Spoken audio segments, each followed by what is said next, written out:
Hello friends, welcome back to my channel. Mysore में आज हमारा डे 2 है। आज हम लोग सोमनाथपुर मंदिर घूमने के लिए आए हैं, जो अपने वास्तुकला के लिए काफ़ी प्रसिद्ध है। यहाँ का एंट्री फीस 20 रुपीज़ पर हेड है और टाइमिंग है 8:30 to 5:30।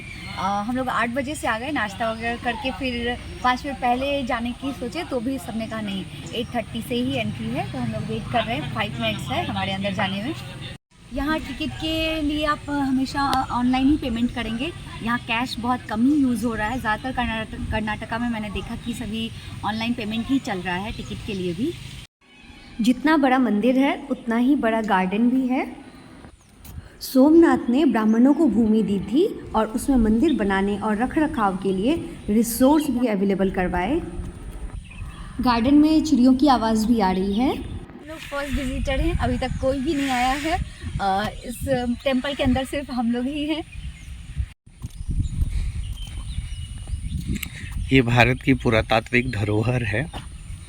यहाँ एक देवस्थान बना हुआ है। सोमनाथपुर के केशव मंदिर को श्री चेन्ना केशव मंदिर भी कहा जाता है।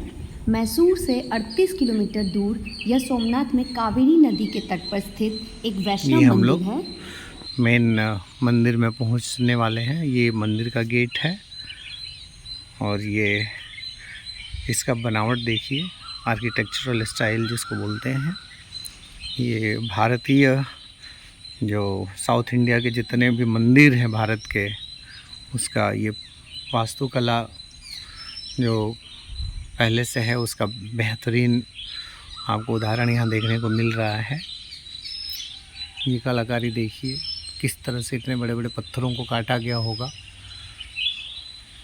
ट्रेडिशनल स्टाइल में। अब हम लोग मंदिर के अंदर चलते हैं।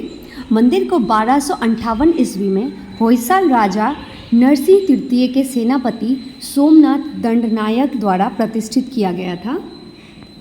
आप यहाँ छू करके फील कर सकते हैं, एक तरह से भारत की आत्मा यहाँ बसती है। यही आपका वास्तविक भारत है, जिसे हमने काफ़ी दूर छोड़ रखा है और दुनिया की चकाचौंध में हम भटक रहे हैं। और हमें जो पढ़ाया जाता था अभी तक, बचपन से हमने किताबों में पढ़ा अलग अलग वास्तुकला के बारे में, लेकिन अगर भारतीय वास्तुकला को आप नज़दीक से देखें तो दुनिया में किसी भी देश की वास्तुकला इसके इर्द गिर्द भी नहीं ठहरती है।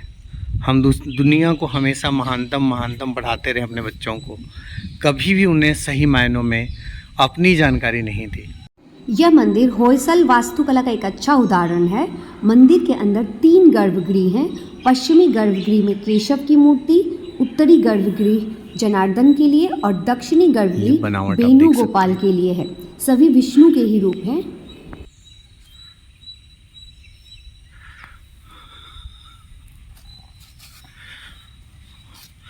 एक तरफ नेचर की खूबसूरती, दूसरी तरफ मानव कलाकृति, दोनों एक दूसरे से आज टकराने का हौसला पाल रखे हैं।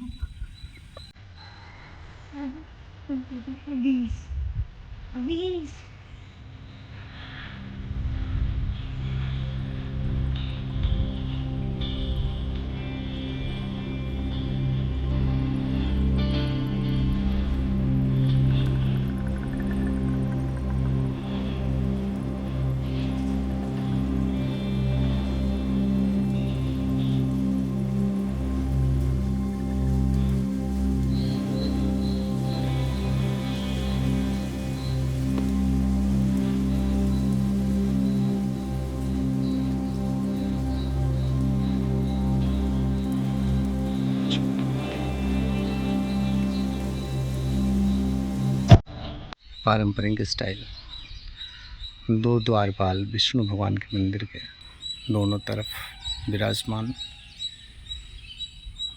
देखिए, मेरे मन में एक प्रश्न आ रहा था, शायद आपके मन में भी आ रहा हो, कि दक्षिण भारत में मंदिरों में इतनी भीड़ होती है, इतनी पूजा होती है, तो इस मंदिर में ऐसा क्यों नहीं होता। यहाँ आकर मुझे पता चला कि इसका कारण यह है कि यहाँ पर कई बार हमले हुए और जिसके कारण मूर्तियाँ खंडित हो गई और हिंदू परंपरा में खंडित मूर्तियों की पूजा नहीं की जा सकती, इस वजह से इस मंदिर में पूजा नहीं होती। जिन मंदिरों में पूजा होती है वहाँ आप देखते हैं 3-4 घंटे की लाइन लग जाती है, इतनी भीड़ होती है, पूरा दिन बर्बाद हो जाता है। लेकिन यहाँ ऐसा नहीं है। यहाँ मैं सुबह आई फिर भी खाली था, शाम में भी आप खाली ही पाएंगे। और वहीं बाकी मंदिरों में सुबह 5 बजे से भीड़ हो जाती है। सो अब हम भगवान के दर्शन करते हैं। यहाँ पर विष्णु के तीनों रूपों के आप दर्शन कर सकते हैं, जनार्दन के, वेणुगोपाल के और केशव के। जहाँ अन्य स्थानों पर कारीगरों के हाथ काटे जाते थे, वहीं इस मंदिर में मूर्तियों के नीचे कारीगरों के नाम लिखे गए हैं और यह मंदिर यहाँ के प्रजा को समर्पित है। इस मंदिर के छत पर 16 नक्शे दिखेंगे जो कली से फूल तक के खिलने के 16 दिन के सफ़र को दर्शाती है।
जिसको पूर्ण अवतार कहा जाता है भगवान विष्णु का, वह स्वरूप आपको मिलेगा। उनके दोनों तरफ ग्वाल बाल, गाय, ऊपर से नाग का छत्र, नीचे में यहाँ भी करुण भगवान के दर्शन हो रहे हैं। 16 नक्शों में से एक यह भी। ये दरवाजे के पास ही देखिए कितनी बारीक छत का जो है। यहाँ पे एक दरवाज़ा के जस्ट पास मंडपम है और जो शिखरा आप गर्भगृह के ऊपर जो देखते हैं वो शिखर होता है। यह मंदिर त्रिकूट आकार का है और इसमें 36 कोण हैं। हमने अंदर में 3 मंदिर देखा था और तीनों का 3 अलग अलग शिखर है। इसका ये पहला जो दाहिने तरफ का शिखर है,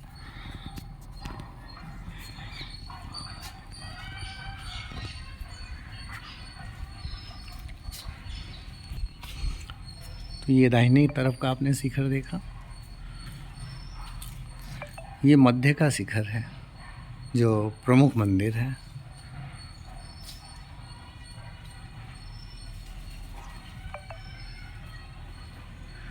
ये मध्य का शिखर देख रहे हैं, चारों तरफ हाथियों से सजा हुआ है।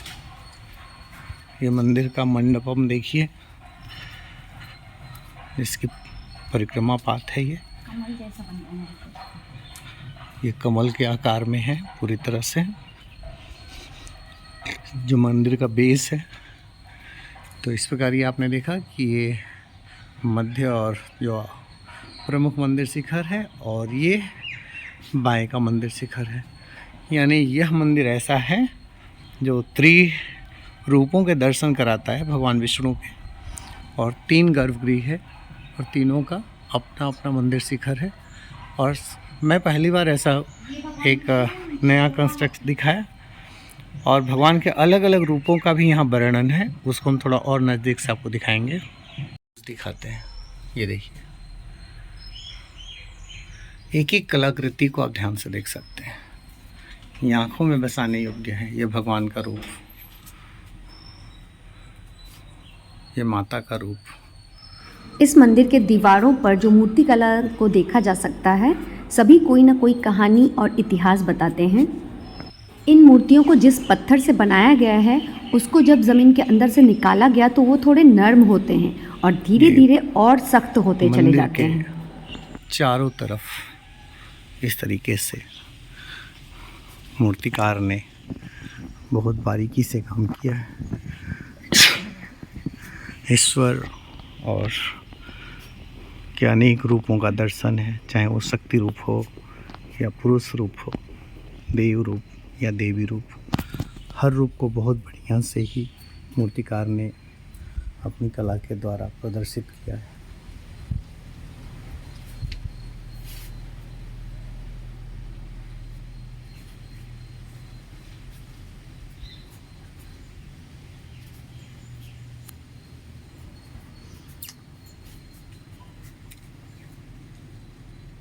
नीचे हाथी घोड़ा लड़ाई सब है। ऊपर देवताओं की मूर्ति को रखा गया है और नीचे से पूरे इतिहास को हम समझ सकते हैं। मैं आपको नीचे से पूरा दिखाती हूँ। यहाँ आपको ऊपर एनिमल्स दिखेंगे, फिर अलग अलग भाव भंगिमा दिखेगी, अलग अलग कल्चर यहाँ के। फिर नीचे में वीर रस में योद्धा अपने हाथों में भाला लिए, कहीं तलवार लिए, कहीं मुकद्दर लिए, अलग अलग चीज़ों का दिख रहा है। नीचे हाथियों के साथ योद्धा। सबसे नीचे हाथी ताकत का प्रतीक, फिर घोड़ा रफ्तार का प्रतीक, फिर कमल संपन्नता का प्रतीक के रूप में इस तरीके से स्टेप बाय स्टेप सजाया गया है। गदा और मुकद्दर लिए हुए योद्धा यहाँ भाले के साथ तैयार। यहाँ बीच में राज दरबार वगैरह, एक एक चीज़ को आप नज़दीकी से देख सकते हैं। जैसा कि मैंने पहले ही कहा, यहाँ की हर दीवार कोई ना कोई इतिहास बताती है। तो कहीं आप देवी देवताओं के बारे में, जानवरों के बारे में, इंसानों के बारे में, राजाओं के बारे में, युद्ध, लड़ाई, प्रेम, क्रीड़ा, सब आपको देखने को मिलेगा। मंदिर के बारे में डिटेल्स में जानना हो तो गाइड भी ज़रूर ले लें, वो एक एक चीज़ आपको अच्छे से एक्सप्लेन करेंगे। हम मनुष्यों ने प्राकृतिक क्रियाओं को पाप पुण्य सही गलत के तराजू पर तौला है। मंदिरों में भी इसे स्थान है। देखिए आप, प्रेम क्रीड़ा हो चाहे युद्ध हो, सबको दर्शाया गया है।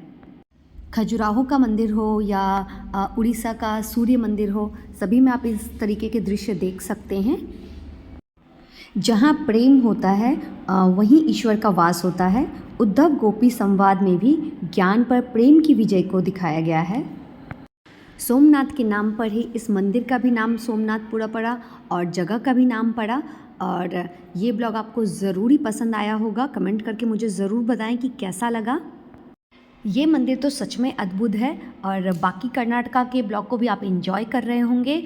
और मुझे कमेंट करके भी बताएं, सजेस्ट करें कि आप क्या देखना चाहते हैं और क्या जानकारी चाहिए। ये ब्लॉग तो हमारा यहीं ख़त्म होता है, लेकिन कर्नाटका ट्रिप ख़त्म नहीं होता। तो इसके बाद हम लोग मिलते हैं किसी कर्नाटका के न्यू ब्लॉग के साथ। तब तक के लिए बाय बाय, टेक केयर। और न्यू ब्लॉग के लिए मैं थोड़ी एनर्जी ड्रिंक ले लेती हूँ।